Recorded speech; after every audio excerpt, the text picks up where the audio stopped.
Olá pessoal, tudo bem? Estou fazendo essa aula aqui para responder algumas perguntas. Eu vejo muita gente comentando nos vídeos, né? Então eu quero comentar o seguinte.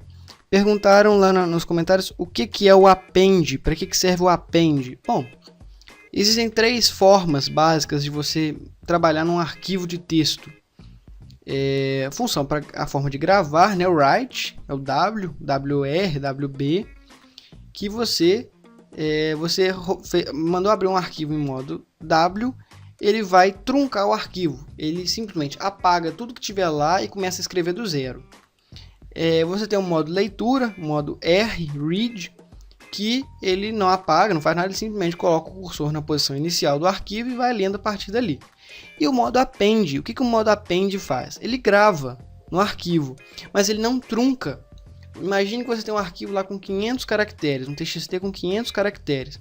Você mandou abrir o arquivo em modo A, ele não vai apagar os seus 500 caracteres. Ele vai colocar o cursor no final, depois do último caractere, e vai começar a escrever a partir dali.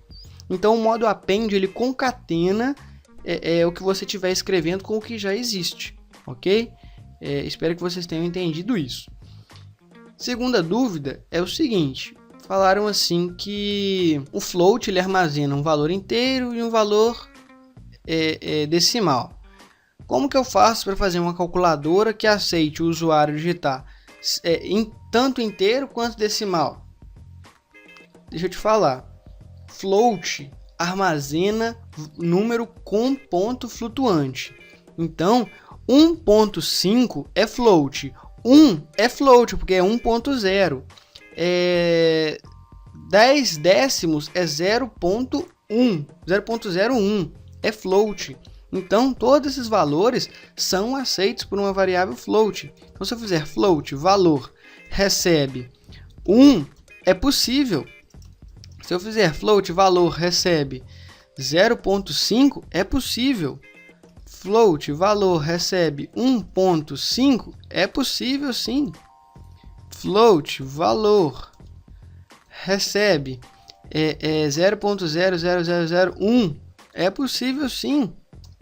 Então para o float você pode armazenar qualquer valor. Qual é a diferença do float e do double? O double ele armazena o dobro do float. Então você tem uma precisão muito maior, você consegue armazenar valores muito maiores. Existem casos aí que o sujeito desenvolveu o software e era um software para controle financeiro. Ele precisava trabalhar com taxas de juros. E taxa de juros são valores simplesmente inexatos. Você não consegue aproximar em 0.1%, 0.2%. Não, são valores grandes. Então, ele usou o float e o float não conseguia dar aquela precisão que ele precisava. A precisão que ele precisava. Ficou interessante. É só trocar pelo double. O double ele armazena o dobro. Então, double, né? Double, valor D recebe 0.00001. Dá na mesma, ok? Espero ter respondido essa dúvida também. Vou comentar aqui, porque isso daí vai dar erro, né? Eu estou criando várias variáveis de mesmo nome. Outra dúvida é falar assim... C++ não tem passagem por referência. Tá, beleza. Mas se eu usar ponteiro, eu posso fazer passagem por referência. Vamos por partes. Passagem por referência é uma coisa, ponteiros é outra. O que é um ponteiro? É uma variável que armazena a posição de memória de outra variável. Então, se eu fizer int asterisco p, eu estou falando que eu tenho um ponteiro para uma variável que é do tipo int. Então, se eu fizer int valor recebe 10, eu faço p recebe e comercial valor. Então, o p aponta para a variável valor, ok? Fechou. Eu crio uma função aqui, então, um void soma. Passo aqui uma variável int valor. Beleza. Se eu fizer aqui um int asterisco valor e chamar a função soma aqui na main, soma passando, sei lá, valor, eu tenho que passar o e-comercial. Porque eu estou passando o e-comercial, o endereço de memória, para um ponteiro. Agora, se eu fizer e-comercial no valor e tirar aqui, eu estou usando passagem por referência. Voltando, ponteiro é uma variável que armazena o endereço comercial, o endereço de memória de outra variável. Fechou? Passagem por referência é um apelido para outra variável. Eu estou fazendo uma referência a outra variável. Eu tenho dois nomes para o mesmo local na memória. Ponteiro, eu tenho um local na memória e outro local, sendo que este segundo local tem o endereço do primeiro local. Conseguiram entender? Passagem por referência e ponteiro são coisas totalmente diferentes. A gente tem que entender isso. Se eu fizer aqui valor, soma passando um valor, eu estou fazendo passagem por referência. Agora, se eu fizer soma, passo o e-comercial, valor e crio uma função, vou fazer aqui soma 1, né? Soma 1, soma 2. Se eu fizer aqui soma 1, fizer um void soma 2, fizer int asterisco valor, aqui eu estou usando ponteiro. Se você for olhar a sua memória, se você usar soma 1 passando valor, você vai ter exatamente a mesma quantidade de memória. Se você estiver usando 10 MB de memória, se você fizer soma 1, vai continuar usando os mesmos 10 MB. Agora, se você usar a função soma 2, você vai ter 10 MB mais um ponteiro que foi criado, o ponteiro valor. Então, é uma variável int tem 4 bytes, então você vai ter 10 MB mais 4 bytes, ok? São coisas totalmente diferentes. Tem gente que fala assim, então eu posso simular passagem por referência em C? Não é passagem por referência, pessoal. Guardem isso.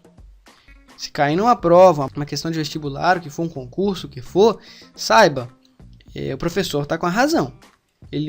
Passagem por referência e ponteiro são coisas totalmente diferentes. Outra dúvida que a galera tem é o seguinte. Cria-se uma variável int e faz valor recebe 50 dividido por 51. 50 dividido por 51 vai dar 0, alguma coisa. Vamos abrir a calculadora aqui. 50 dividido por 51 dá 0,98, certo? Qual que vai ser o valor da variável valor quando isso aqui executar? Vai ser 0. Por quê? Qual que é a parte inteira de 50 dividido por 51? É 0. Então, a variável valor vai ter o valor 0. Agora, e se eu mudasse aqui, eu fizesse float valor recebe 50 / 51. Aí sim, você vai ter... vou criar um valor 2 aqui, né? Senão o pessoal pode confundir aqui. São coisas diferentes. Até esses comentários ficam na frente. Float valor 2. Aí aqui, valor recebe 0. Valor recebe 0,98 e lá vai para frente, ok? São coisas diferentes. Peço que não compilem esse projeto, ele não vai compilar. Se você tentar compilar aqui, ele vai dar um monte de erros, ok? Então não vai adiantar nada. Eu estou fazendo aqui para ter um texto para vocês poderem usar depois. Outra dúvida é o seguinte, o pessoal viu algumas aulas trabalhando com struct, fazendo algumas funções, os famosos get, set, né? Mas sempre com programação estruturada, nada de orientação a objeto. Aí viram fazendo uma função para manipular uma variável, para manipular outra. Começaram a achar que é orientação a objeto. E eu fiz 2 ou 3 aulas sobre orientação a objeto. E o pessoal falou, é a mesma coisa. Não, não é a mesma coisa, pessoal. Entendam. Uma coisa é você criar uma variável, uma função para manipular ela. Outra coisa é você criar um objeto, falar todos os atributos daquele objeto e métodos para aquele objeto. Exemplo, tenho o objeto cadeira azul, tenho o objeto cadeira amarela. Se eu fizer cadeira azul ponto sentar, eu não vou sentar na cadeira amarela, eu vou sentar especificamente na cadeira azul. Então, cada método manipula somente os atributos do seu objeto. Por mais que cadeira amarela e cadeira azul sejam da classe cadeira, eu tenho essa diferença. Então, pensem nisso. Quando você faz o sentar na cadeira azul, não vai afetar nenhuma variável, nenhum método, nenhum atributo do cadeira amarela. Essa que é a diferença. O pessoal também está confundindo um pouquinho de struct com classe. Struct é uma coisa, classe é outra. Struct é uma estrutura que você fala, olha, vai ter um vetor char, vai ter uma variável int, uma variável float. Eu estou criando um vetor disso aí. Tá. Na struct você só define variáveis, você define os campos, né, da struct. Numa classe você define atributos e métodos para manipular esses atributos. Então, vamos prestar atenção nisso aí. Se você cria uma struct, você consegue manipular os campos dela a qualquer momento, de qualquer lugar do seu código. Já numa classe, não. Você precisa dos respectivos métodos daquela classe para manipular os atributos daquela classe. Ok?